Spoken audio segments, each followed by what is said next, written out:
전현희 의원님 오셨습니다. 안녕하십니까? 안녕하세요. 안녕하세요. 안녕하세요. 전현희 의원님 요즘 이제 헤어스타일 약간 바꾸신 것 같은데. 처음 보시죠? 예, 이제 그 헤어스타일 실제로 본 건 사진으로 많이 봤습니다. 네, 네. 사진은 많이 오니까 근데 네, 이제 어때요? 좋습니다. 근데 아니 왜 이렇게 특별히 바꾸신 이유가 있으세요? 헤어스타일을? 제가 네. 머리 파마를 10년 만에 거의 처음으로 했어요. 근데 사람들이 네. 제가 인상이 좀 세 보인다고 TV나 그래요? 화면 속에 그래요? 아니, 네. 안세 보이는데. 좀 무서워 보인다고 하더라고요. 아, 그래요? 그래서 약간 부드럽게 보이려고 아, 웨이브를 좀 그래서- 줬습니다. 그래서 웨이브를 줬. 근데 너무 부드럽게 보이는 것 같아요, 요즘은. 그래서 투사의 이미지가 지금 싹 약간 사라지고 있어서. 희석되고 있어. 너무 아, 좀 이게- 약간 러블리하다 이래가지고 이것도 너무 또 중간을 찾아가는 게 쉽지가 않습니다. 그리고 청와대 방문하신 사진이 있는데 네. 파란색 옷을 위아래로 파란색 옷을 입으시고 대통령과 네. 사진 찍으신 요 장면인데 기억나시죠? 이거 화면 혹시 있으면 띄워주세요. 요 사진 요 사진 기억나시죠? 언제 찍으신 거예요 이게? 저거 뒷장면을 이렇게 지운 것 같은데요. 아, 그래요? 예, 의원님들이 또 있어요. 다른 네네, 있는- 뒤에 사진. 네네 뒤에 요 사진. 네 요 사진에서 뒤에 걸 지우고 안 보이 아직 안 나오네. 네네 그 요 네, 사진에서 원래 뒤에 계십니다. 그렇군요. 근데 이제 편집을 했군요. 그러니까. 네네. 음. 전날 코스피 5천이 돌파된 그날 네네. 청와대에서 그날 지금- 코스피 5천 저희 특위 위원들이 네네. 맞아요. 이제 그때 특위들이 오찬을 모였었죠. 네네 네. 했었어요. 그래서 그걸 기념한 날인데 대통령님께서 저보고 이렇게 좀 가까이 와서 손잡고 같이 사진을 좀 찍자. 그러셨군요. 그러면서 제가 이제 선거에 나가고 이러니까 좀 네네네. 그 청와대 기자한테 저거 좀 찍어달라고 하시면서 포즈를 잡아주신 거예요. 그래서 손잡고 한참 걸었습니다. 그러셨군요. 네네.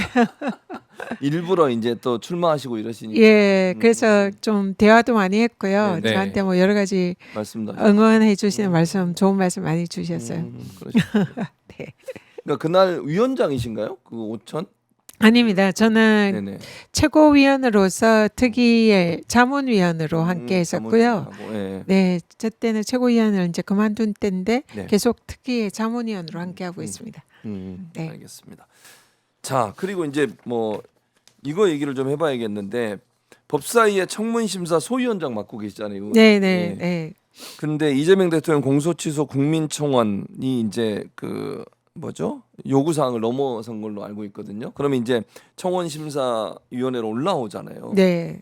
이게 내일 소위원회가 열리는데 이거 심사를 바로 하는 거예요? 아니면 좀 검토하고 합니까? 어떻습니까? 절차가? 원래 이 네. 청원이 네. 그 5만 명이 넘으면 바로 해당 상임위의 청원 심사 소위로 넘어가고요. 네네. 제가 법사위의 청원 심사 소위원장이다 네. 보니 이 사안을 이제 심사를 하게 됐는데 원래 내일 오전에 열리기로 예정이 되어 있었는데 10시라고 공지가 예, 있네요. 10시 예정이었는데 국회에 지금 국정조사 요구안이 지금 제출이 되어 있는 상황입니다. 네네. 그래서 좀 법사위 의원들과 논의를 한 결과 그 국조 추진 여부를 지켜보고 그 내용을 반영을 해서 국조 추진으로 갈지 아니면 특검으로 갈지 이런 것을 한번 그 국조 네. 진행상을 보고 하기로 그래서 일단 순년을 했습니다. 내일 열리지 않습니다. 그렇군요. 네네. 소위가 네. 일단 그걸 판단해서 어떻게 네네. 할지 결정하겠다. 다만 이렇게 7만 명이나 되는 사람이 서명을 했으니까 이 문제는 어쨌든 반드시 해야 됩니다. 네, 반드시 해야 네, 된다. 네. 근데 요즘 뭐 이제 워낙 그 공소취소 관련해서 논란들이 많아서 그 의원들 지금 공소취소 모임 자체는 그대로 있는 거예요, 의원님? 공소 취소 모임은 유지를 하고 하고 그리고 별도로 당에서 이제 그 특별위원회를 당 소속으로 만들었습니다. 당 소속으로 네, 만들고 네. 그리고 특위 모임 의원들이 상당 부분 이제 당 특위의 지도부로 함께 하고 함께 있고요. 하고 있고. 네, 네. 네.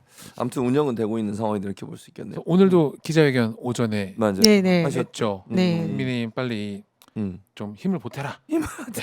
너희도 가만히 있지 말고 가만히 있지 말고 힘을 못. 저기 구성해야 되니까. 네. 국정조사를 네네. 요구를 하고 있는데 거기에 대해서 국힘이 사실상 응하지 않고 있어가지고 지금 네네. 진전이 되지 않고 있습니다. 그래서 국정조사에 좀 적극 참여해라. 참여해라. 예, 그런 취지로 기자회견을 했습니다. 다 이렇게 전현희 의원, 전현희 의원 어디? 저는 하지 않았고요. 그렇군요. 예, 네. 다른 의원들이 하셨군요. 공치모에 있는 분들이 주로 하셨군요. 네, 그러니까 그렇습니다. 네네네 알겠습니다.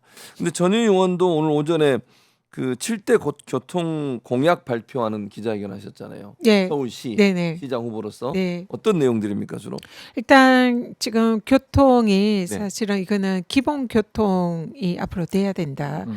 공공 인프라로서 시민들에게 기본권 보장 차원에서 보장할 필요가 있다. 이게 제 교통 공약의 가장 핵심 정신이고요. 네. 그것을 하기 위해서 이제 단계적으로 추진을 해야 되는데 우리 아이들이 지금 이제 무상 의무 교육을 실시하고 있잖아요. 네. 그러니까 아이들 학교 왔다 갔다 통학하는 것도 무상 통학, 교통료가 이제 공공이 부담을 해야 된다. 그래서 네. 무상 통학을 기본으로 해서 앞으로 또 어르신이나 노약자들, 장애인들의 그런 기본 교통을 단계적으로 추진을 해야 된다. 이런 게 첫 번째 내용이고요.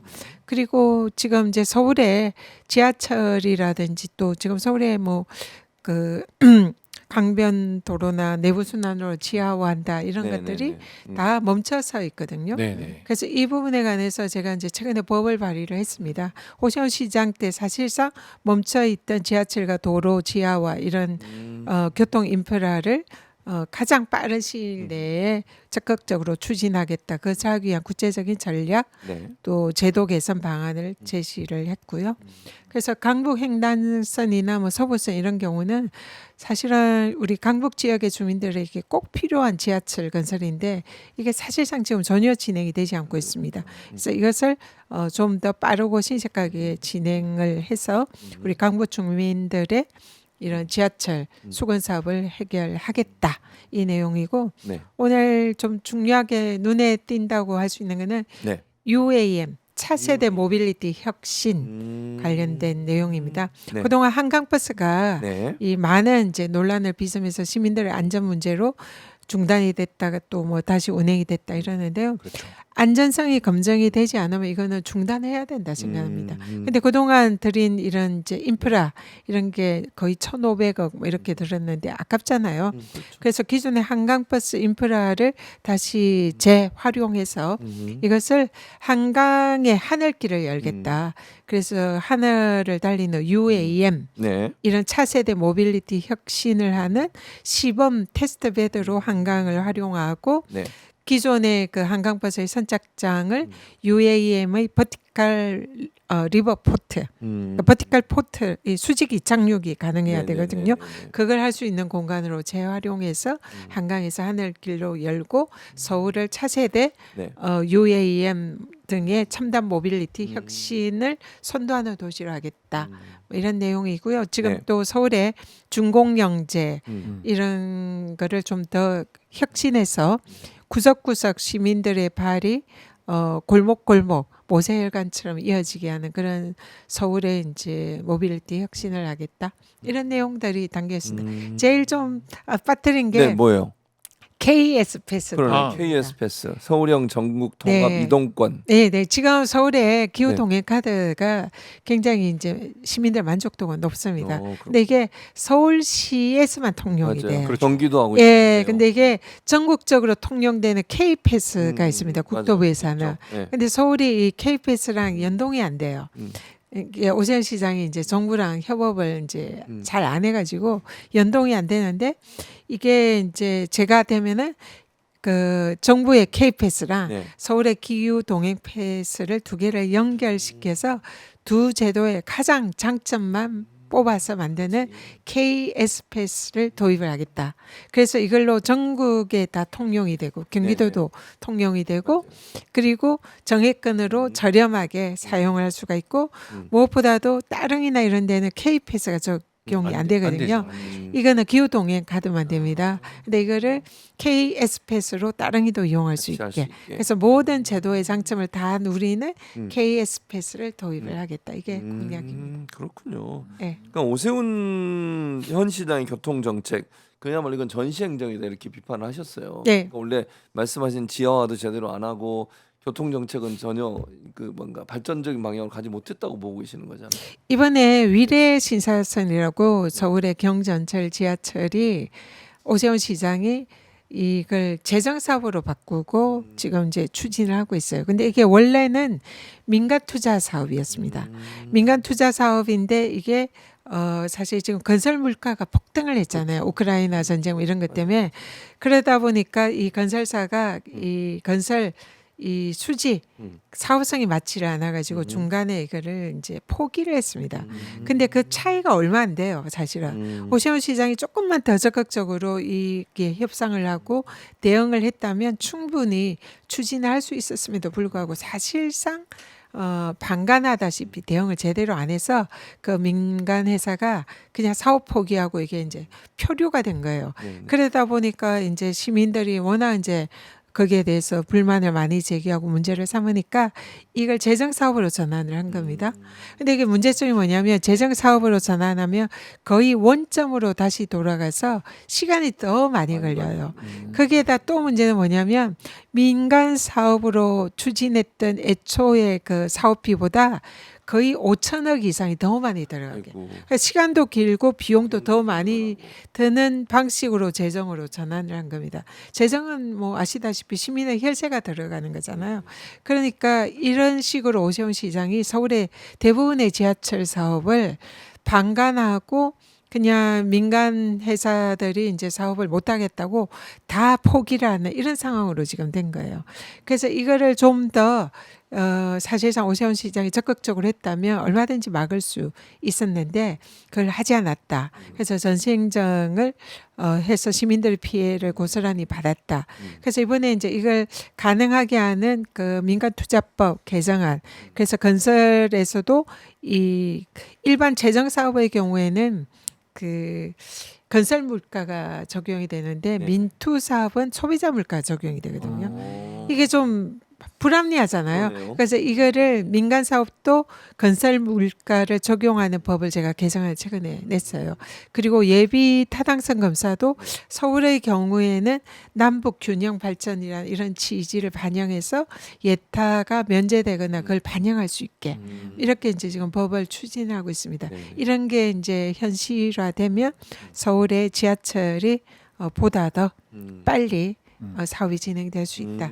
그런 공약을 냈습니다. 아니 오늘 그 7대 공약 그 교통 공약 중에서 저는 네. 또 제가 초등학생 학부모거든요. 또 이 무상 통학 얘기를 들으면 네. 학부모인 입장에서는 귀가 쫑긋해지는데 네, 이게 이제 실현이 되면 네. 학부모의 부담은 얼마 정도 줄어드는지도 한번 설명해 주시면 유권자들이 도움이 좀 될 것 같습니다. 이제 아까 거꾸로 얘기하면 서울시 예산이 얼마 정도 들어가냐.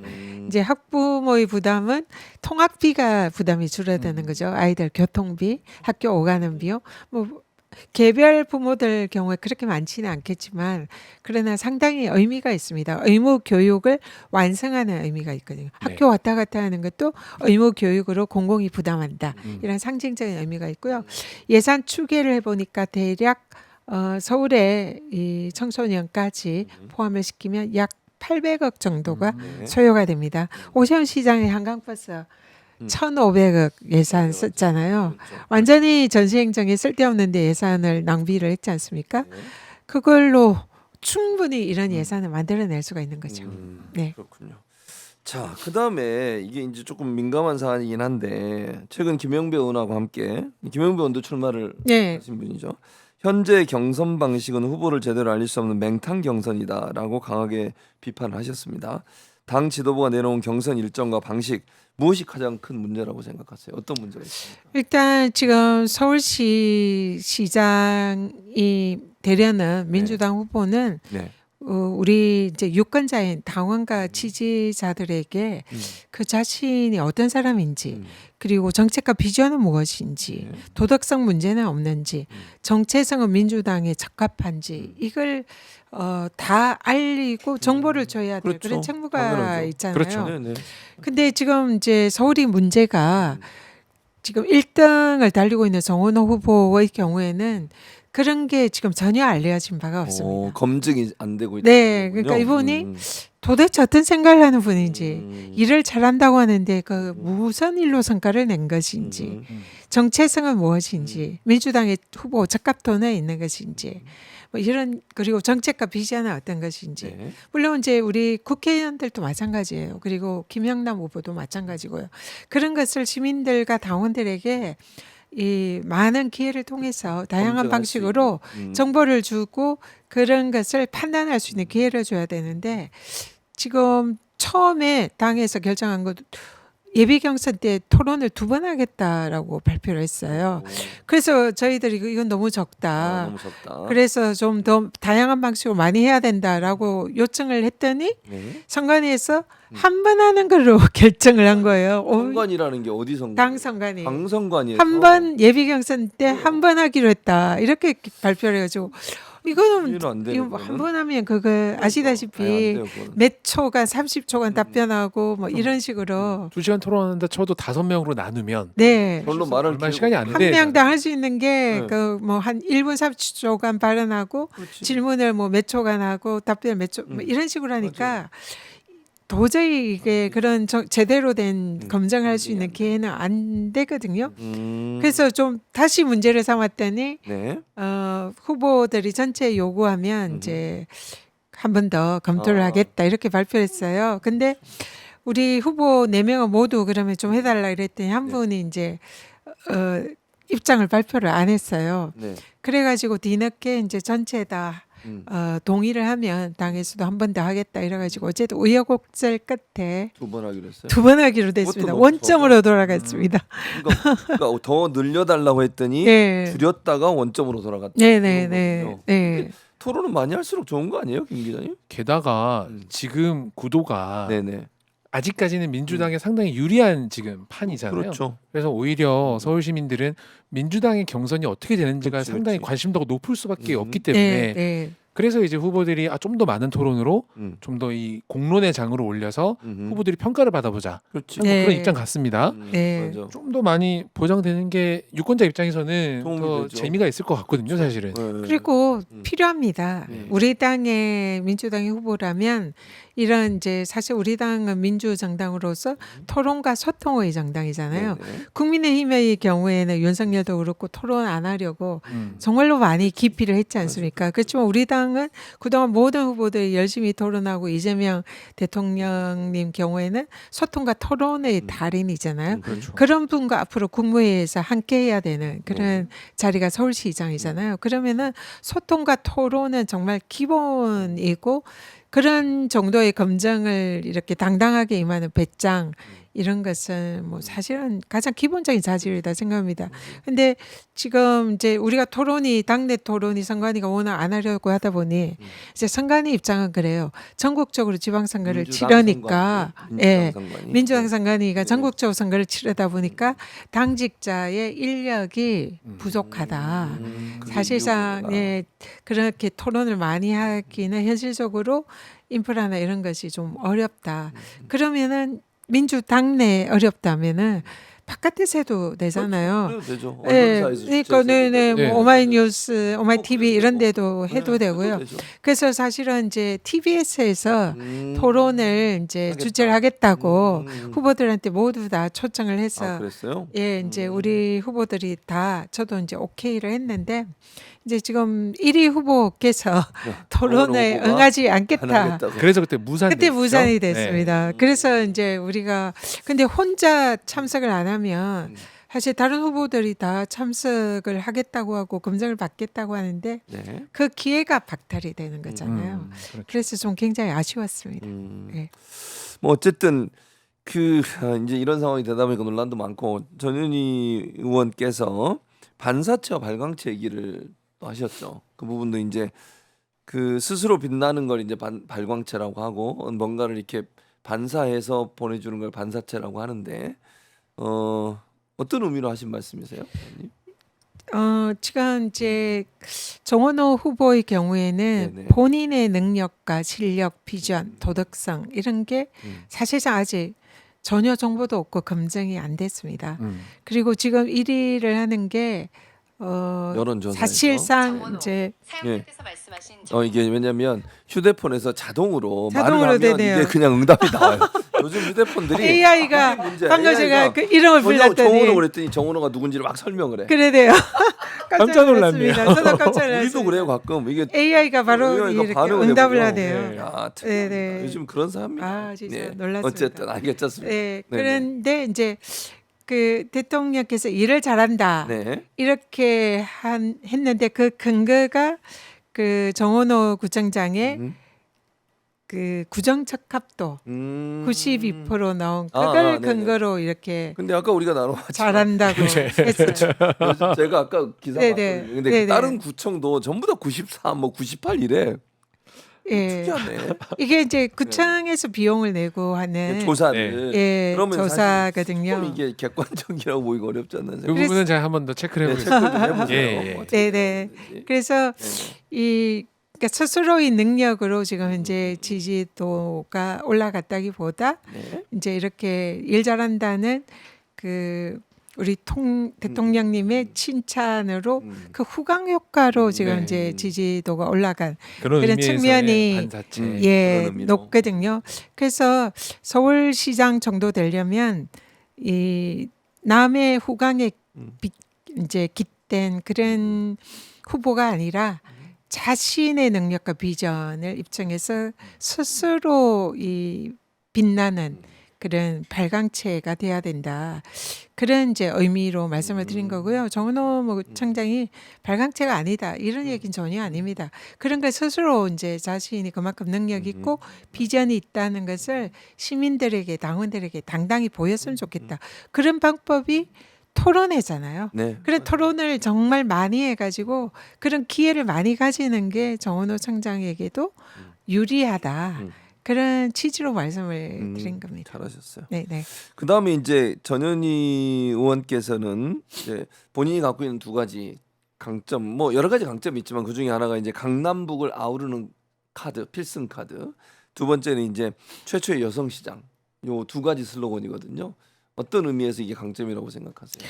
일단 이 어제 제가 그 이해찬 우리 대표님 네, 49제 49제 행사에 갔다가 또 한명숙 한명숙 총리님을 만났어요. 네. 뭐 대화를 막 너무 오래 그래서 하시더라고요. 네. 저를 보더니 좀 네네. 기니 할 말이 있으시다고 그러는 거예요. 그러면서 이제 저한테 한명숙 총리님께서 지난번에 서울시장 선거 나오셨잖아요. 그렇죠. 그때 22개 서울의 구에서 모두 승리를 했습니다. 서울이 25개 구가 있잖아요. 그러니까 거의 대부분의 구에서 승리를 했는데 네. 마지막에 강남 상구에서 패배를 했는데 강남 상구가 표 차이가 많이 난 거예요. 그래서 한명숙 총리님께서 말씀이 그 부분이 좀 더 명확하게 전 의원이 좀 강조를 했으면 좋겠다. 우리가 다른 구에서 이긴다 하더라도 강남 상구에서 그렇게 표 차이가 많이 나서 치면은 결국은 우리가 서울에서 패배를 하는데 그런 부분에 대해서 좀 더 적극적으로 좀 알려라. 그래서 사람들에게 강남 상구에서의 소구력이 얼마나 중요한지를 좀 알렸으면 좋겠다. 실제 이런- 강남에서 승리했던 유일한 그렇죠. 의원. 그렇죠. 네, 네. 당선을 하죠. 네, 의원이죠. 네. 유일하게. 사실은 한명숙 총리님께서는 대한민국의 여성 정치인으로 정말 가장 훌륭한 그렇죠. 누구나 존경하고 정말 걸출한 그런 이제 분이시잖아요. 저도 정말 존경하고 좋아하거든요. 네. 그런 걸출한 분께서 정말 너무 안타깝게 패배를 했습니다. 그래서 총리님께서 그 부분이 정말 뼈아프신 것 같았어요. 그래서 제가 그 총리님께서 이루지 못한 그런 꿈을 이뤘으면 좋겠다. 그런 격려의 말씀을 하신 걸로 생각합니다. 그러니까 그리고 이제 뭐 아까 이재명 대통령하고 사진 찍은 것도 우리가 봤지만 전현희 이제 의원께서는 그 테러 대책 위원장도 하셨잖아요. 그러니까 이재명 대통령이 그 부산 가덕도에 네. 테러 당하셨을 때 그때 그 실체를 파악하기 위한 대책위원회 위원장을 맡으셔서 네, 네. 실제 그 부분을 가장 적극적으로 왜냐하면 그때 막 이상한 얘기 많았잖아요. 나무 젓가락 얘기도 나오고 맞아요. 말도 안 되는 얘기 나올 때 그 네. 실체를 직접 파악하셨잖아요. 네, 네, 그렇습니다. 네. 사실 제가 테러 대책위원장으로 임명이 됐을 때는 국민권익위원장을 그만두고 아직 국회의원이 되기 전에. 되기 전 야인 시절에 좀 저로서는 이제 상당히 힘든 시기였죠. 윤석열한테 엄청 탄압을 당하고. 네, 근데 그때 이제 우리 이재명 대표께서 저한테 연락이 오셔서 좀 만나자 그러시더라고요. 그래서 굉장히 맛있는 음식점에서 아, 그랬어요. 배웠습니다. 네, 네. 그리고 제가 권익위원장을 정말 고생했다. 그리고 제가 권익위원장 때 이재명 도지사 시절에 네. 경기도에 가서 반부패 정책 협약을 전국광역시도에서 최초로 협약을 제기를 했어요. 그때 이제 경기도의 이런 반부패 정책과 그 의제에 관해서도 제가 굉장히 감명을 받았습니다. 정말 이 돈 한 푼, 이 뇌물 공무원들이 이런 거 받는 거 절대로 못하게 한다는 이런 강력한 의지를 가지고 계시더라고요. 네네. 그래서 저는 이재명 대표님께 그 이분은 정말 부패의지만 확실하다고 저는 진짜 신뢰를 할 수밖에 없거든요. 제가 네. 직접 뵙고 말씀을 들었으니까. 어쨌든 권익위원장 이제 그만두고 야인 시절에 좀 저를 불러서 저한테 이제 그 테러 대책위 위원장을 맡아달라 부탁을 하시더라고요. 네네. 사실 현역도 아니잖아요. 맞아요. 그런 거는 우리 이재명 대표님이 가장 당시에 중요하게 생각하던 그런 일이잖아요. 네, 맞아요. 그러니까 자신의 생명을 잃을 뻔한 그 사안에 관해서 누구에게도 그 마음 놓고 맡길 수가 없는 거예요. 그래서 저한테 그러시더라고요. 당에서 여러 사람을 추천을 했다. 당에 뭐 이런 이제 지도급 그리고 중진 의원급 굉장히 이제 유명한 뭐 이런 의원들을 여러 명 추천하고 누구누구를 추천을 했는데 그분들보다 제가 맡아줬으면 좋겠다. 전현희 의원이라면 정말 내가 믿고 이 일을 맡길 수가 있겠다. 그 말씀하셨어요. 네. 그래가지고 당에 쟁쟁한 의원들을 제끼고 현역 의원도 아닌데 제가 테러 대책 위원장을 맡게 됐습니다. 저 사진이에요. 근데 네. 그 당시에도 실제로 이 그 여러 가지 그동안 잘못 알려지거나 아니면 경찰에 이런 데서 덮으려고 했던 걸 많이 밝혀내셨어요. 그 당시에도. 네, 네. 그런 사건들의 그 네. 숨은 뒷 배경들을 네. 그래서 엄청 문제를 제기하고 이래서 여기에 대한 이제 어떤 여론을 환기시키는 그런 역할을 많이 하신 거잖아요. 네, 제보도 많이 받았고요. 네. 그리고 뭐 현장도 방문을 하고 실제로 그 법률적인 문제점 그리고 무엇보다도 그 당시에 정부 윤석열 정권에서 이걸 덮으려고 했잖아요. 그렇죠. 총리실 대테러 센터에서 이걸 사실상 그러니까 좀 축소하는 그런 문자를 이렇게 보내고 뭐 맞죠. 이 사실상 소방에 보내고 막 네 보고하고. 경미한 이런 이제 부상처럼 네. 보이게 그런 식으로 덮으려고 막 과도 얘기. 예. 나중에 그렇게 됐잖아요. 했었고 맞아요. 뭐 출혈이 별로 없었다 없었다고 보고하고. 이런 얘기도 하고 또 저희가 이제 또 국정원에 이걸 테러로 지정을 해가지고 이거를 철저히 조사를 해달라 그런 이제 요청도 하고 또 검찰에 경찰에 가서 형사 고발도 하고 정말 이제 그때 치열하게 싸웠습니다. 근데 윤석열 정권이 다 안 해줘. 이걸 다 묵살하고 덮으려고 하고 맞아요. 뭐 여기에 대해서는 이제 뭐 사실상 그 한 사람의 그런 개인의 범행으로 축소하는 그런 식으로 했었죠. 그래서 이게 이제 최근에 이재명 정부대로 다시 이게 이제 테러로 지정이 됐고 거기에 대해서 다시 진상 규명하는 것이 이제 지금 진행이 되고 있어서 원조 테러 대책 위원장으로서 굉장히 뿌듯하게 생각을 합니다. 모든 게 정상화되고 있는 것 같습니다. 근데 지금 이제 또 지방선거 판이다 보니 근데 보면 수많은 후보들이 이재명 대통령과의 연관성을 되게 강조하잖아요. 그렇게 네. 다들 이게 뭐 사실 뭐 감별의 자리는 아니다. 이게 선거 때만 되면 이게 뭐 진짜네 네. 가짜네 뭐 얘기 많이 나오잖아요. 네네. 근데 이 좀 그런 실체는 어떻게 파악해야 돼요? 모든 후보들이 네. 나 이 대통령과 관계가 있다 네. 얘기하는데 네. 이걸 전부 다 고지고대로 다 믿어야 되는지 아니면 좀 어떻게 좀 잘 구분해서 봐야 되는지 네. 방법이 좀 알려주시면 좋겠습니다. 예, 제가 진짜가 나타났다 이렇게 말씀드리고 싶습니다. 방금 말씀드렸지만 이재명 대표랑 오랜 인연이 있었고요. 또 분당갑의 성남시장 시절에 본인의 그 지역구였던 분당갑에 네. 제가 국회의원으로 좀 출마를 하라 보내셨던 것도 이재명 대표시고요. 그때부터 이제 굉장히 친분이 있었고요. 그리고 권익위원장 시절에도 이 이제 이재명 지사와 반부패 정책 협약을 전국 최초로 광역단체장 중에서 이제 최초로 협약을 체결을 하면서 그때 권익위에서 그 이해충돌방지법을 한창 추진하고 있었습니다. 근데 이 공직제 반부패에 관련된 법이잖아요. 그래서 이재명 지사께서도 가장 이 외곽에서 도움을 주셨고 9년 만에 그래서 이해충돌방지법이 통과가 되는데 또 큰 역할을 해주셨어요. 네, 네. 그리고 이제 권익위원장 그만두고 그러니까 원조 이재명 픽이죠. 테러 대책위 본인의 생명과 또 관련되어 있는 가장 첨예한 정치 문제에 그것을 책임질 테러 대책위원장으로 현역 의원도 아닌 저를 픽하셔가지고 저에게 이것을 맡아달라 그런 중책을 맡겨주셨고 또 최고위원으로서 한 1년 반 가까이서 호흡을 맞추면서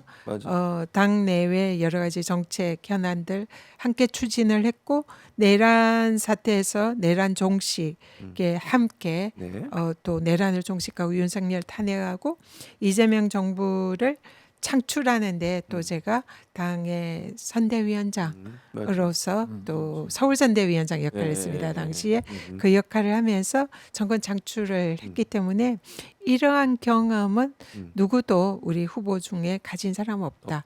실제로 이재명 픽이고 이재명과 함께 일했고 이재명 대통령님의 정치 철학과 이런 공감대. 지금도 현재 AI 국민신문고를 이재명 대통령님과 대통령실과 소통하면서 이걸 지금 함께 구축을 하고 있고요. 그래서 정책 공감대라든지 이 반부패에 대한 의지라든지 내란 청산에 대한 의지, 윤석열 정권 심판 이런 모든 것을 그동안 이재명 대표님과 호흡을 같이 하면서 함께 왔습니다. 그래서 이런 경험은 지금 그 어느 후보가 이재명 대통령님과 함께한다라고 표현을 하지만 사실 따져보면 저밖에 이런 경험이 없는 게 아닐까 그런 윤석열 생각입니다. 정부에서 탄압받고 네. 국민위원 그 권익위원장 하실 때 탄압 많이 받으셨잖아요. 네. 그렇죠. 오랫동안 싸우셨고 그렇지. 맞아요. 네. 그런 이 탄압을 받은 역사와 그걸 또 극복해 나가는 과정 이런 서사들이 같이 맞물려 있다라는 네. 말씀이시네요. 그러니까 대통령님께서 저때 이제 제 손을 일부러 이제 저를 제가 좀 멀리 제가 약간은 좀 막 나서는 걸 별로 안 좋아가지고 멀리 떨어져 있어요. 저를 보시고는 부르시는 거예요. 그리고 전현희 의원 옆에 전현희 의원 내 옆에 오라고 그러면서 같이 손을 잡자고 그러면서 사진 기자 보고 이거 좀 찍어달라고 기사에 그러면서 나와야 되니까. 기사에 좀 나오게 해야 된다고 그러면서 손을 잡고 저기서부터 출발해가지고 한참 동안 같이 걸어갔어요. 손잡고 그래가지고 이런저런 얘기를 많이 나눴습니다. 그래서 마치 그런 생각이 들더라고요. 내란을 함께 종식시키고 새로운 이재명 정부를 탄생을 시키고 이제는 우리 자랑스러운 이재명 대통령님과 함께 제가 손을 잡고 이제는 나아가는구나. 그때 이제 서울시장 나오면서 이재명 대통령님께서 이제 열심히 하여튼 화이팅해라 잘해라 이렇게 응원해주는 장면이거든요. 그래서 함께 손잡고 서울시장으로서 이재명 대통령님과 이렇게 걸어가듯 약간 저는 그런 상상을 했습니다. 맞아요. 그리고 아까 뭐 잠깐 김 기자도 얘기했지만 그 사실 유병호가 그렇게 괴롭힌 거잖아요. 그러니까 권익위원장을 하고 있는 상황에서 윤석열이 뭐 제 개인적으로 생각할 때 유병호를 통해서 압박을 한 건데 감사원을 통해서 무리하게 감사를 하고 감사에서 아무것도 안 나오니까 그걸 막 이제 뭐 말도 안 되는 주장을 해가지고 근데 그럼에도 불구하고 그렇게 유병호가 그 사무총장 할 때 온갖 방법을 동원해서 어떻게든지 죽이려고 했지만 걸린 게 하나도 없었어요. 네. 살아남았어. 끝까지 버텼어. 그죠. 이게 아이러니컬하게 윤석열 정권이 저를 검증해줬다. 그렇지. 그러니까 가장 가혹하게, 가장 이제 엄격하게, 뭐 사실 감사원의 특수 그 국이 검찰의 특수부랑 사실 똑같은 데거든요. 비슷한 데거든요. 그 특수조사국이 권익위에 와서 사무실을 차리고 거기에 머물면서 몇 달 동안을 탈탈 털은 거거든요. 근데 탈탈 털었더니 먼지만 나온 거예요. 없어. 아무것도 없어. 먼지도 안 나온 거죠. 쫓아내고 싶었는데 예, 못 쫓아내는 거죠. 그러니까 윤석열 정권이 저를 감사원 특별조사국을 통해서 철저하게 검증을 해준 그런 이제 그 정도 틀면 청렴하고 안 나올 게 깨끗한 없어. 솔직히 해서 그 정도 틀면 뭔가 나와야 되거든요. 네, 근데 네. 안 나와 뭐가. 아직도 기억나요. 그때 네. 무슨 근태 얘기 많이 네, 나왔죠. 그때 네, 얘기했었죠. 네. 출근을 이상하게 지는 했다는 맨날 거. 오지도 않으면서 내 진짜 윤석열. 그 제가 정말 윤석열. 그 분명히 말씀드리는 네네. 게 권익위원장은 전국을 다니면서 민원을 해결하는 그러니까요. 부처입니다. 네. 그래서 제가 그 지방에 출장을 거의 매일 다녀요. 그러니까 제주도 갔다가 강원도 갔다가 논산에 갔다가 네, 막 뭐 출장. 이렇게 네. 다니고 또 뭐 국회도 오고 그러니까 전국을 출장을 다니니까 그 출장을 감사원은 어떻게 조사를 했냐면 출장을 다니면 당연히 세종 사무실에 못 오지 않습니까? 그렇죠. 네. 그러면 출장인데 출장이 갔으면 결석이에요. 그리고 9시에 출근해야 돼. 예를 들면 서울에 이제 출장을 갔다가 네네네. 오후에 이제 사무실에 가면 세종을 가면 지각. 지각이에요. 어쩔 그러니까 수가 없습니다. 사실 그 잣대를 대면 모든 장관들이 네. 결석이고 지각입니다. 근데 그럼 다른 윤석열은 장관들은 어떻게 안 해서 윤석열은 말할 것도 없고요. 그는 완전 매일 지각이고 매일 그때 그거 결석입니다. 말씀하지 않았어요? 그는 진짜 결석 지각이고요. 거기는 거기는. 따로 문을 팠잖아요. 문을 만들었잖아요. 이렇게. 저는 일을 했어요. 정말 그러니까. 진짜 전국을 다니면서 정말 죽으라고 일을 했는데 그런 식으로 억울한 누명을 씌우니까 그것도 이제 마지막에 감사위원회에서 전혀 문제가 안 된다라고 결론을 내려졌습니다. 맞아. 예. 아유 그렇게 온갖 고통을 당하고 이 자리에 와 있어요 지금. 근데 파란만장하게 파란만장해 진짜. 네. 자 그러면 이제 이런 정책 탄압하던 것도 이제 이재명 네, 네. 대통령님과 약간 이제 비슷한 그렇지 부분이 비슷하지. 있어요. 그런 네. 일을 당한 걸 보면. 그분도 근데 지금 이제 다 무죄가 나오고 맞아요. 그러고 조작했다 이런 게 네네네. 드러나잖아요. 저도 계속 무혐의 무죄 나오고 조작한 게 계속 밝혀진 거죠. 맞아. 정책 얘기를 좀 해보겠습니다. 네. 가장 이제 많은 핫한 이슈 중에 하나 DDP 관련된 거예요. 네, 지금 네, 전현희 의원은 DDP를 해체해서 네, 서울돔을 건설하겠다. 이제 네. 다른 후보들은 좀 반대하는 것 같더라고요 이 네, 문제를. 네. 그래서 이게 뭐야 드림 코너 25개를 설치하고 청소년생들을 무상 지급하고 HPV 남녀 무상 접종하고 이게 이제 암과 관련된 뭐 이런 네, 네, 거죠? 네. 여성 공약입니다. 네, 여성 공약인데 네, 네. 일단 DDP 해체 문제부터 좀 얘기를 해주실래요? 네. 예. 지금 DDP가 동대문 한복판에 기존의 동대문 운동장을 철거하고 네. 거기에 지은 건물입니다. 지었죠. 맞아요. 근데 이 건물이 이제 세계적인 건축가가 지어가지고 상당히 이제 많은 분들이 관광을 가거나 가서 사진을 찍거나 하는 그런 공간입니다. 네. 서울에서도 유명한 이런 이제 랜드마크 건물이다 인정을 합니다. 네. 근데 이 건물이 실용성이 거의 없어요. 음, 안에 들어가면 미로처럼 돼가지고 사실상 무슨 행사나 이런 거 제대로 할 수가 없습니다. 그래서 실제로 이 DDP는 밖에 가서 그 사진 찍고 돌아가는 외형 보고 예 오. 일종의 대형 조각물 비슷한 그런 건물이에요. 그러니까 서울시가 이 건물에서 한 해 매출액이 약 166억 정도를 밖에 안 돼. 창출한다고 합니다. 한 해 매출이요. 한 해 너무 매출. 적은데? 근데 여기가 땅값만 해도 3조 그렇죠, 엄청 호가고요. 비싸죠. 건물 가격만 해도 한 5천억 가까이 되는데요. 너무나 이제 사실 경제 효과를 창출을 제대로 못 하고 있는 거죠. 근데 제가 이제 여기에 DDP를 해체를 하고 네. 복합돔 아레나를 건설을 하겠다. 이게 이제 제 공약입니다. 물론 이제 아깝긴 하지만 네네. 이 여기에 복합돔 아레나를 여기에 건설을 하게 되면은 그걸로 인해서 창출할 수 있는 경제적 효과가 한 해 최대 12조 원. 12조. 규모가 비교가 안 됩니다. 그리고 근처에 이제 이 복합돔 아레나를 건설하면 BTS나 이 세계적 아티스트가 공연을 하잖아요. 그렇죠. 공연을 하게 되면은 이 공연을 보러 전 세계에 오잖아요. 네. 이번에도 강화문에서 공연을 하는데 맞아요. BTS. 전 세계에서 한 10만, 20만 명 정도가 온다고 하잖아요. 근데 이게 BTS가 서울에서 네. 공연을 할 공연장이 없어요. 서울은 없죠. 그래서 광화문에서 하는 거예요. 그러니까 이게 비 오거나 그리고 네네네. 지금 안전 문제가 굉장히 심각하게 대두가 되고 있거든요. 근데 이게 만약 복합돔 아레나가 동대문에 딱 있다 이러면 여기서 공연할 수가 있어요. 그렇죠. 여기서 한 제가 7만석 규모로 지금 이제 예상을 하고 있는데 네. 이런 BTS급 세계적 아티스트가 공연하려면 5만석 이상 정도 되는 도움이 필요합니다. 필요하군요. 도쿄의 경우에 한 4.8만석, 5만석 이 정도 되거든요. 세계적인 아티스트가 한국에 못 오고 도쿄돔에 갑니다. 우리나라 K-팝 스타들도 도쿄돔에 가서 공연을 합니다. 그런데 거기서 경제적 효과를 엄청나게 창출하는 거죠. 한 해 공연하면 BTS의 경우에 최대 1조 2천억 정도 경제 효과를 창출한대요. 네. 그걸 일본에 뺏기고 다른 나라에 뺏기는 거예요. 그치. 우리나라 맞아. 서울에서 그런 새로운 K-팝 산업을 만들자는 거죠. 그래서 그걸 할 수 있는 장소가 물론 제가 복합돔 아레나를 서울에 한 2개 정도 지을 생각이에요. 네네네. 그래서 하나는 동대문, 하나는 성동, 성수동 인근 지역에 여기에도 부지를 지금 사실상 확보를 해놨습니다.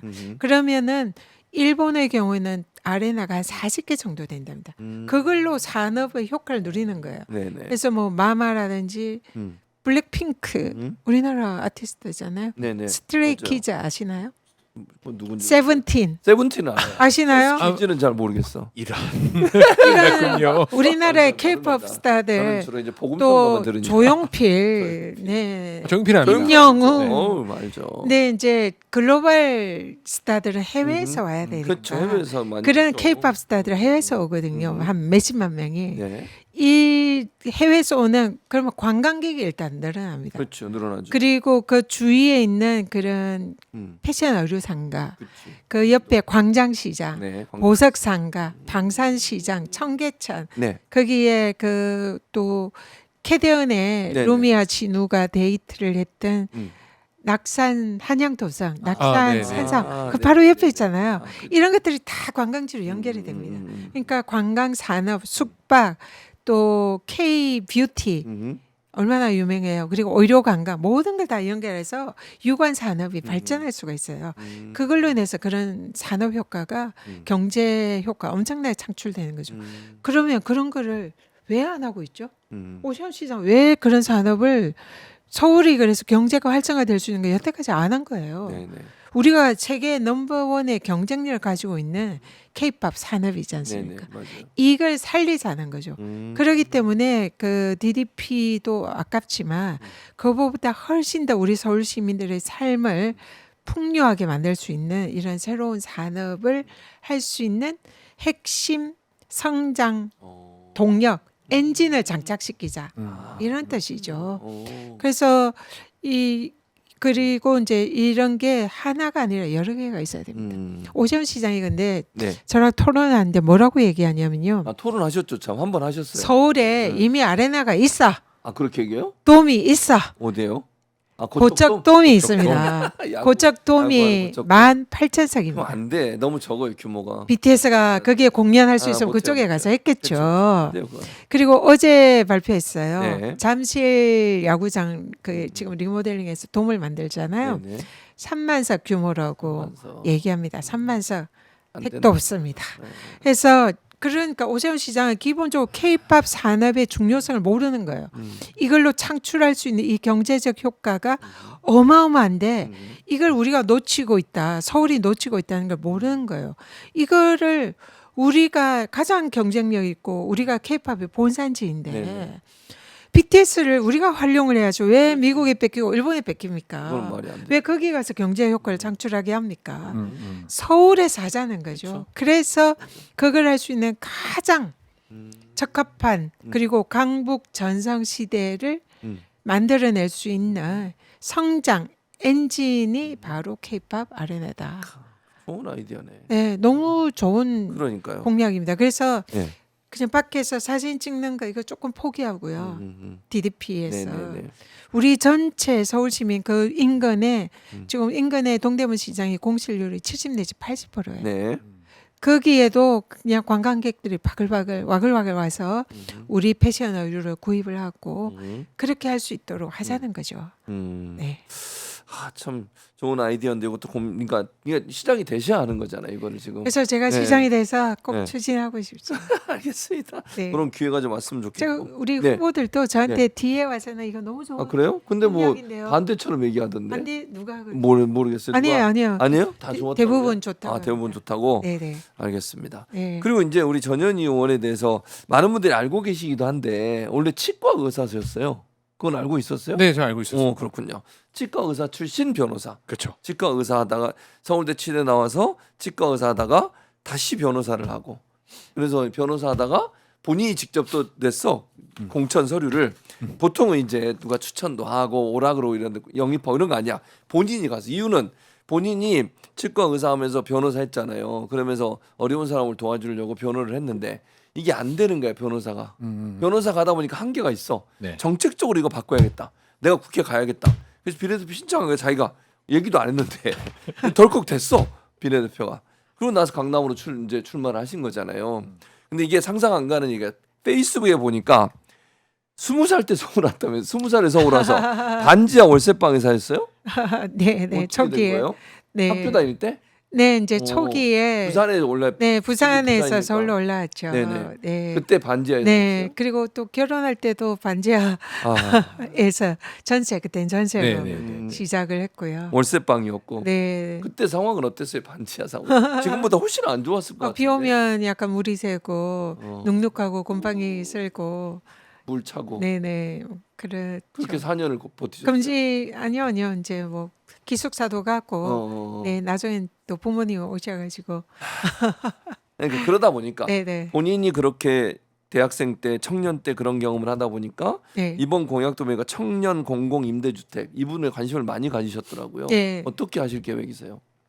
일단 그러니까 이제 그때는 네. 제가 청년의 입장에서 정말 서울에서 힘들게 살았잖아요. 네, 그렇지만 이제 지금 엄마가 됐지 않습니까? 맞아요. 지금 엄마. 그러니까 우리 아이들에게 그런 서울을 물려주고 싶지 않은 거죠. 그래서 우리 청년들에게는 정말로 제대로 된 집에서 마음 편히 좀 살게 해주고 싶다. 이런 생각에서 청년 공공 임대주택을 이제 공약으로 준비를 했는데 네, 그 공공 임대주택이라면 우리가 좀 되게 선입견이 있잖아요. 네, 네. 좀 약간은 일단 일반 주택보다는 좀 그래서 오는 걸 싫어하지. 네. 자기 동네 공공 임대주택 싸구려고 좀 시설도 안 좋고 그렇게 생각해요. 예, 그냥 일반적으로. 일단은 좀 이제 부정적인 이미지가 있지 네네. 않습니까?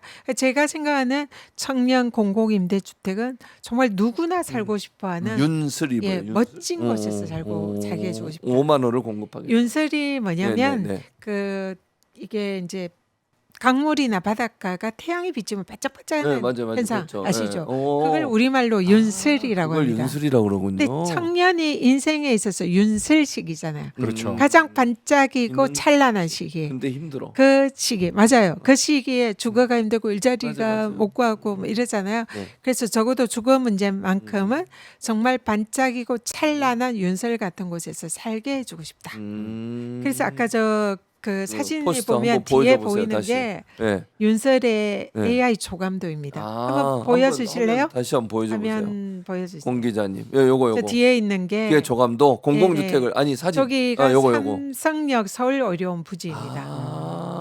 저 서울에서. 지금 현재 그럼 저 부지가 어떻게 사용되고 있어요? 저 부지가 네. 또 저 부지가 사연이 있는데 제가 뭔데요? 국민권익위원장 때 네, 확보한 네, 네. 부지입니다. 저거를 공공주택을 짓기 위해서 오. 제가 그래서 오래전부터 준비를 한 거예요. 이미 다 계획이 있으셨군요. 그러네. 그때 이제 제가 민원을 해결을 하면서 네네. 저 부지를 송현동 광화문의 안국동 앞에 네네네. 송현동 있잖아요. 송현동 부지가 대한항공 땅인데 네네. 대한항공이 그 유동성이 코로나 때 어, 부족으로 생겨서, 예. 부도가 날 것 같아서 그 송현동 부지를 팔았어요? 좀 팔아달라고 건의기에 민원을 요청을 제기했어요. 했어요? 오. 민원을 제기했는데 이걸 어떻게 팔아줘요? 네네네. 그게 규제가 묶여가지고 민간 회사들이 안 사잖아요. 그래서 서울시가 이걸 사주는 수밖에 없는데 서울시는 거의 1조 가까이 되는 그 비용을 어떻게 그렇지. 할 수가. 주고 삽니까? 그렇죠. 서울시도 못 사는 거예요. 그래서 이제 머리를 짜내고 아이디어를 짜내서 음.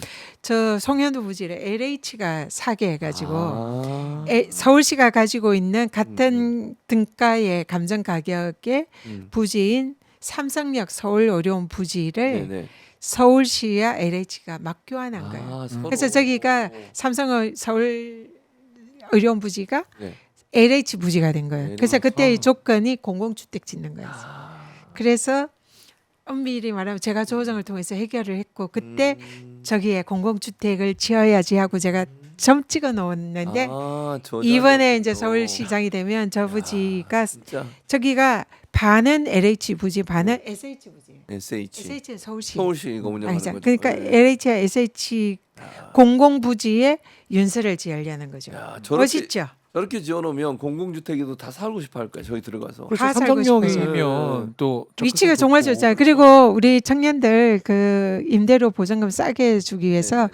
저기가 그 사람들이 유동성이 많은 곳이니까 밑에 쇼핑센터 이런 걸 넣으려고요. 돈을 벌 수 있는 그리고 병원 이런 걸 넣어가지고 네네. 거기서 나는 수익금으로 우리 음. 청년들의 보증금 이런데 좀 보태주는 싸게 거죠. 들어갈게. 네. 싸게 할 수 있게. 그리고 전체 다 넷 네. 제로로 음? 태양광 이런 걸로 이제 관리비도 적게 들고 그렇게 만들 겁니다. 저기가 어떤 이제 어디서 아이디어를 얻었냐면 손으로 줬어요. 싱가포르에 세계적으로 유명한 네. 공공주택이 있어요. 아 예. 피나클 애턱스턴이라는 그런 게 있어요? 이게 7개 동으로 이제 지어서 거기를 26층과 50층이 이렇게 스카이워크로 연결돼 가지고 그런 게 있군요. 예, 지연 건물인데 공공주택의 새로운 미래 혁신 모델로 인정을 받고 있습니다. 그거를 이제 아이디어를 차용을 해서 되게 멋있더라고요.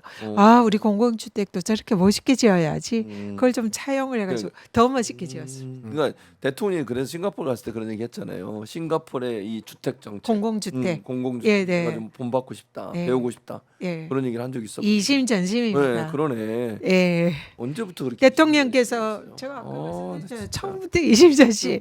성남시장 시절부터. 몰라 사람들이 이걸 빨리 알리세요. 예. 전심이다. 그리고 대통령께서 이재명 대통령 이시잖아요. 이심이 전현이 전심이다. 이런 거잖아요. 이심전심. 네, 맞습니다. 그런 의미에서 몰랐죠, 네. 김정기자. 싱가포르 공공주택 그리고 그렇게 이신전심을 역세권에 예, 역세권에 역세권에 청년 네네. 공공주택 지어야 된다 이렇게 말씀하셨잖아요. 네네네. 이심전심으로 제가 실행에 옮기지 않습니다. 아 근데 이렇게 사실 공약이 되게 많아요. 많아요. 그리고 촘촘하게 설계가 되어 있어 보이는데 음. 근데 이런 것들을 더 이 발광체로서 음. 더 이제 전현희라는 이제 후보의 그런 브랜드로 더 많이 알리셔야 될 텐데 네. 어떤 차별성을 갖고 이제 앞으로 더 그런 활동들을 해나가실 건지 홍보가 잘 안 돼 근데 이거 어떻게 해야 돼요? 제가 홍보에 할게요. 왜 그러세요?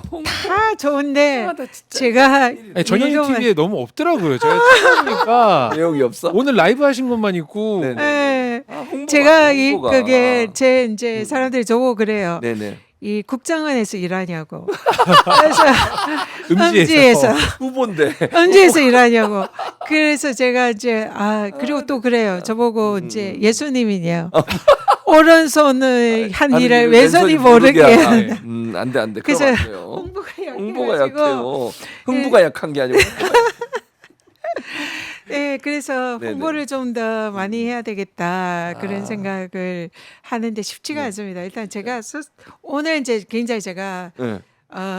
많이 이제 예, 얘기를 하는데 홍보를 사실 하고. 이재명 대통령님의 아까 제가 진짜가 나타났다 했는데 그냥 대통령께서 일 잘하네 이렇게 한마디 한 후보가 이제 대통령과 일을 잘할 수 있다 이렇게 하는 거라 네. 실제로 그동안 대통령님과 일을 손발을 해왔고 맞춰서. 대통령님의 선택을 받았고 그렇죠. 그리고 대통령님이 제가 대통령님이 저한테 여러 가지 뭐 일 잘한다 뭐 나랑 생각이 비슷하다 맞아요. 그리고 뭐 믿음이 간다 신뢰가 간다 이런 얘기를 제가 한두 번 들었겠습니까? 개인적으로 많이 예.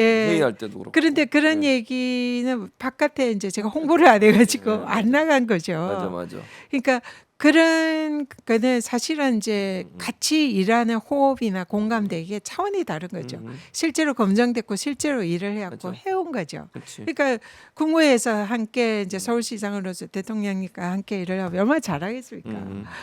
그런 부분이 그러니까. 있어서 제가 진짜 나타났다고 네. 말씀드리는 거. 그러니까 사실은 보세요. 지금 정은호 이제 후보에 대해서 지난번에 한번 SNS에 올린 것 때문에 마치 그 언론에서 정은호 후보가 했는지는 모르겠는데 언론에서 어쨌든 막 이렇게 그 뭐 이재명 대통령이 픽한 인물이다 이렇게 했는데 네. 그거는 왜냐면 보세요.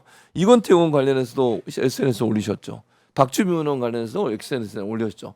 그냥 이게 잘한 거네 홍보가 필요하네 그러면 올리시는 거예요. 그게 뭐 특별한 후보에 대해서 이재명 대통령이 뭐 정말로 이 사람을 서울시장 시켜야겠다 이런 의미는 절대 아니에요. 근데 그게 자꾸 이렇게 언론에서 그걸 막 부각해서 보도를 하다 보니까 성격이세요. 칭찬하시고 네, 맞아요. 내 눈에 띄면 이렇게 바로 칭찬해 주시고 근데 저는 그냥 구두로 직접 칭찬해 주셔요. 그러니까 너무 안 되니까 지금 저 때 사진 찍자고. 해서. 아니 그래서 맞아요. 그날 부른 거야. 전현이 답답해가지고 제발 좀 손 좀 잡고 찍자. 맞아요. 나 좀 찍어줘. 왜냐면 본인도 마음을 표현해야 하는데 이게 안 네네. 되니까 지금 네. 그런 방식으로 그리고 쓰신 또 거잖아요. 그런 말씀도 하셨어요. 손잡고 가면서 아유 좀 그 내가 좀 그거 좀 이렇게 이런 말씀을 저는 그 대통령께 누가 되는 말을 좀 못하겠더라고요. 무슨 말인지 알겠어요. 네, 그래서 그때 좀 홍보해 준 거예요. SNS에 올렸는데 내가 뭐 좀 이런. 그렇게 좀 하여튼 알겠습니다. 무슨 말인지 알아도 알 것 같아요.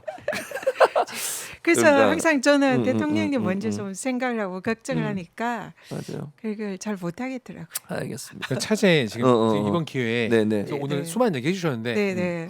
이건 내가 제일 잘한다. 네. 이 5명 후보 중에서 네. 네네. 이건 내가 제일 잘한다. 짧게 한번 홍보 좀 해주세요. 제가 여기 카메라 여기 이재명 대통령께서 행정의 본질은 민원이다 이 말씀을 저한테 여러 차례 하셨어요. 네네. 그리고 그런 부분이 저랑 너무 생각이 똑같아요. 음. 저도 행정의 가장 기본 본질은 국민들의 아픔을 해결하고 눈물을 닦아주는 민원 해결이다 생각하거든요. 그거는 제가 최고로 잘할 자신 있습니다. 왜냐하면 국민권익위원장 3년 시절 제가 전국을 다니면서 국민들의 민원을 해결하고 소통을 했습니다. 그러니까 소통과 민원 해결 그리고 이걸 해결하려면 뚝심이 있어야 돼요. 추진력이 있어야 돼요. 이게 모든 부처의 민원들이 걸쳐 있어요. 네. 그래서 이거는 권익위가 이 민원을 직접 해결할 수가 없습니다. 국토부가 해결해야 되고요, 행안부가 해결해야 되고요. 이 뭐 중기부가 해결해야 됩니다. 그래서 권익위가 국민들 민원을 접수를 해서 국토부 장관에게 이걸 해결하도록 권고를 하거든요. 근데 국토부에서 해결을 안 해주면 해결 안 됩니다. 이걸 해결하게 하려면 장관이랑 맞짱 떠서 압력을 넣고 설득을 하고 업소를 해야 돼요.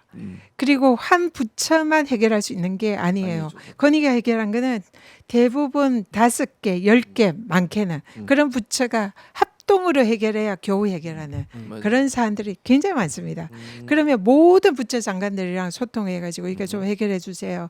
이거는 뭐 행안부는 이 일 하시고 중기부는 이 일 하시고 뭐 농림수산부는 이거 하시고 이렇게 역할 분담해서 그거를 최종적으로 조정을 하거든요. 이걸 하려면 네.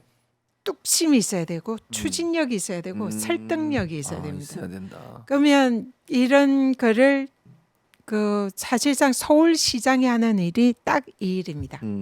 서울시장은 서울시만 시장이 하겠다 해서 되는 일이 없어요. 네. 일단은 서울에 주택 공급하려면 국토부랑 협의를 해야 되죠.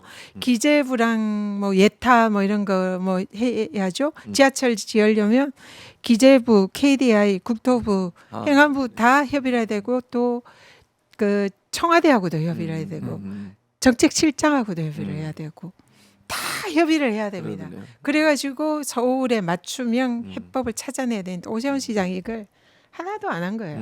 해결 안 되면 그냥 세워라 내어라 하고 정부하고는 강만 세우면서 그러다 보니 서울의 주택 공급이 다 멈춰 있었지 않습니까? 지하철도 지금 거의 다 멈춰 있고요. 그러면은 이걸 뚫어내려면 네. 누가 제일 잘할 수 있냐? 전현이다. 왜냐하면 제가 이걸 업으로 3년간 했습니다. 맞아요. 그러니까 국정 경험이 있어야 이런 일머리를 알고 정부랑 소통하고 장관들을 압박하고 설득하고 또 법이 필요하면 네. 국회의원들한테 맞아요. 그걸 또 설득을 해가지고 국회에서 법을 만들어야 됩니다. 맞아요. 권익위원장 때 제가 그래서 국회랑 협의를 해가지고 민원 해결하는 법도 여러 개를 만들었거든요.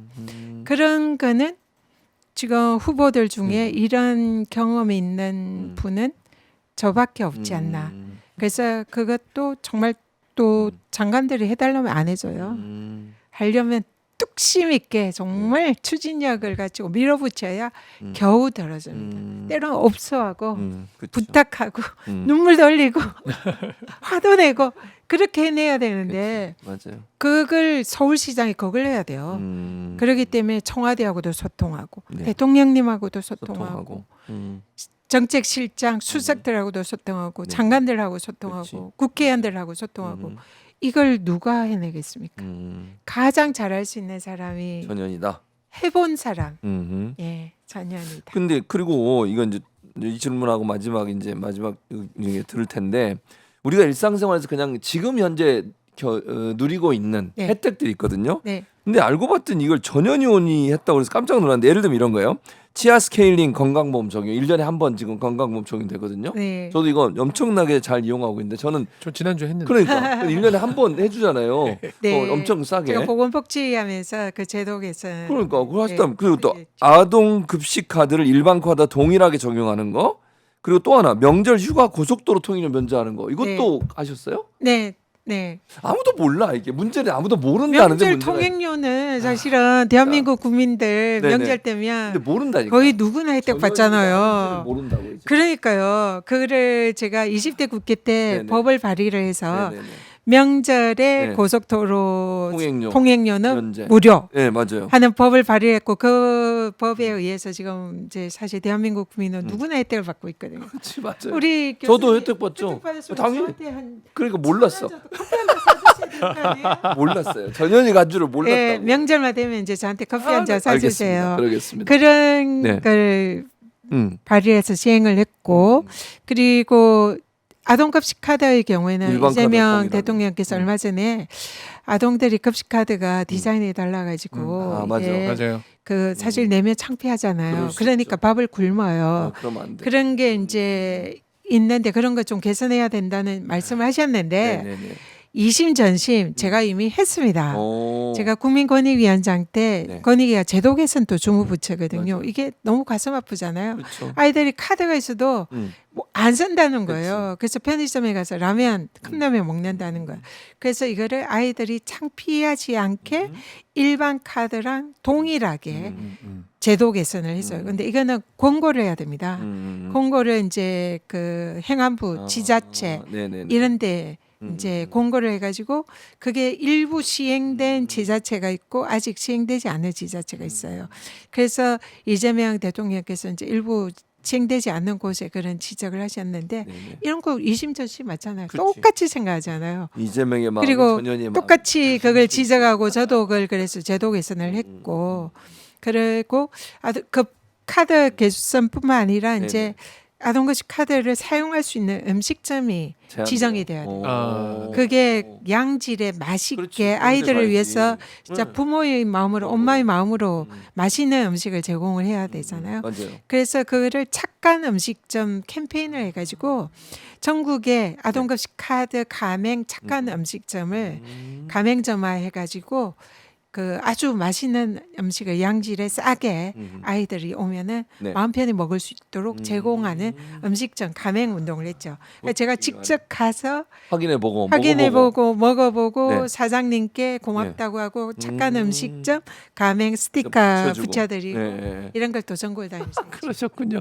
아 이런 일을 했는데 치아 스케일링은 정말로 그거 그것도 한두 치과 개가 의사- 한두 개가 아니에요. 그러니까 네, 근데 수백 개 문제는 됩니다. 수백 개. 홍보. 오랜선이 한 잘하시기 일을 바랍니다. 안 돼, 왼손이 안 돼. 모르게. 선거 나오신 분이 그러시면 안 됩니다. 자, 그래서 네. 진짜 일 잘하는 네. 진짜가 나타났다라고 말씀 좀 해주세요. 네, 알겠습니다. 진짜가 나타났습니다, 전현희. 이재명의 마음이 이심, 전현희의 마음이다. 전심.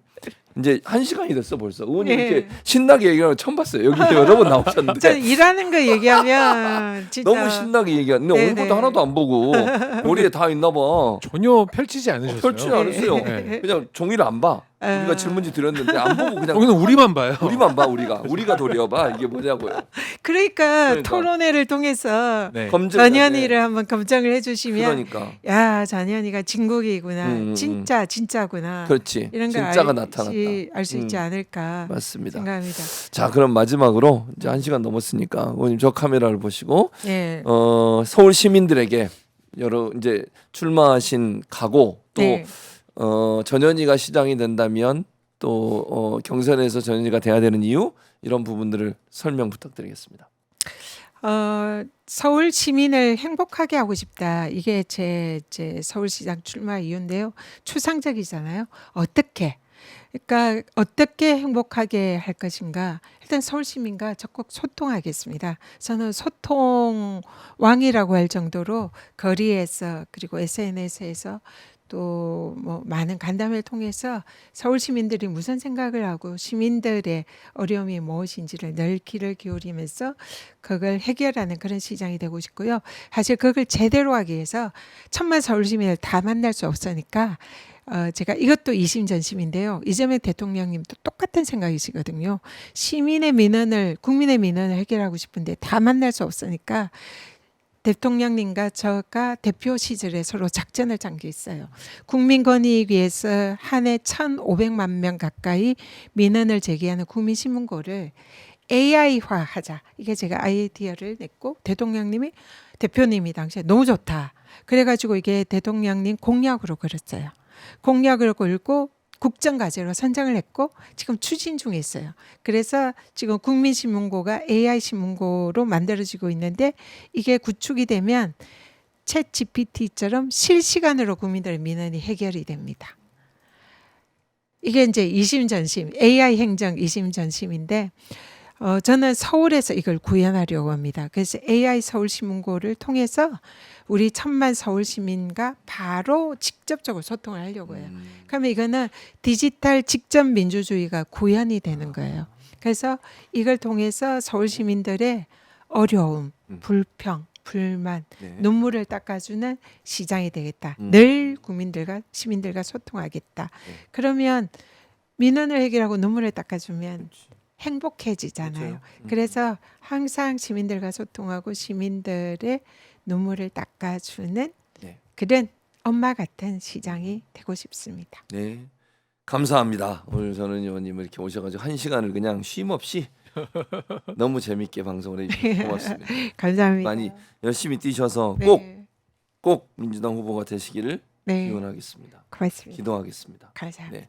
자, 오늘 전현희 의원과는 여기서 인사드리고 네. 저희는 또 박지원 의원과 전화 연결해야 돼서 그렇군요. 더 아우시진 않고 진봉콜. 네, 진봉콜을 합니다. 네. 여러분 화이팅 하시고 네, 화이팅. 수고 많으셨습니다. 네. 감사합니다. 고맙습니다, 네, 감사합니다. 네. 감사합니다.